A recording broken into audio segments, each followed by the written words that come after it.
अस्सलाम वालेकुम। आज की इस वीडियो में आपको खुशामदीद कहते हैं। उम्मीद है आप सब खैरियत से होंगे। एक शख्स था जो बड़ा अमीर व कबीर था। बहुत बड़ा उसका कारोबार था जिसमें दर्जनों मुलाजमीन थे। उसका घर भी काफी बड़ा था, उसमें भी नौकर चाकर काम करते थे। दिन भर वो अपने बिजनेस में मगन रहता, शाम को घर वापस आता। उसका जो अपना बेडरूम था उसकी सफाई एक जवान उम्र लड़की करती थी। एक दिन वो इत्तेफाक से वक्त से पहले घर आ गया। जब ये अपने कमरे में आया और नौजवान लड़की को सफाई करते हुए देखा, बस शैतान ने उसके दिल में ख्याल डाला कि मैं इस लड़की को रोक लूं तो उसकी आवाज कोई नहीं सुनेगा। अगर ये मेरी किसी से शिकायत भी करेगी तो कोई इसकी बात को नहीं मानेगा। मैं तो पूरे पुलिस स्टेशन खरीद सकता हूँ, मुलाजमीन सब मेरी बात मानेंगे।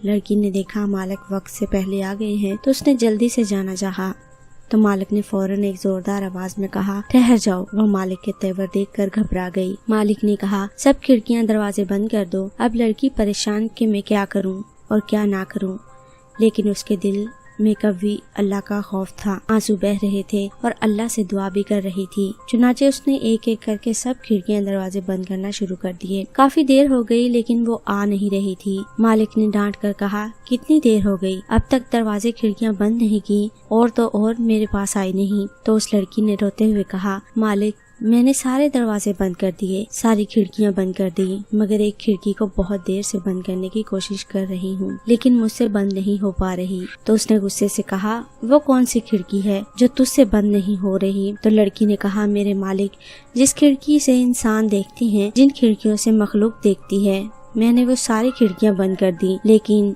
जिस खिड़की से रब्बुल आलमीन देखता है उस खिड़की को बहुत देर से बंद करने की कोशिश कर रही हूँ लेकिन मुझसे बंद नहीं हो पा रही। अगर आपसे बंद हो सकती है तो आकर बंद कर दें। फौरन बात समझ में आ गई कि वाकई मैं अपने गुनाहों को इंसान से छुपा सकता हूँ लेकिन रब्बुल आलमीन से नहीं छुपा सकता। वो उठा, जल्दी से वजू किया, नमाज पढ़ी, अल्लाह से माफी मांगी।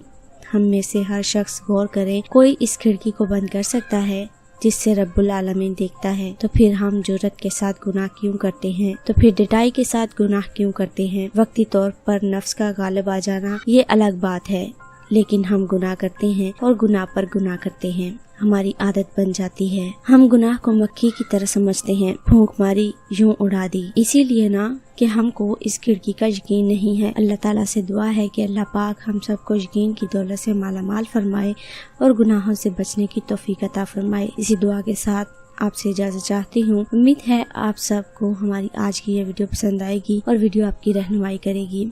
वीडियो को लाइक और शेयर जरूर करें और कमेंट में जरूर बताएं कि हमारी आज की ये वीडियो आपको कैसी लगी। आने वाली वीडियो तक के लिए हमें दीजिए इजाजत। अपना ढेरों सारा ख्याल रखिएगा, हमें अपनी दुआ में याद रखिएगा। अल्लाह हाफिज।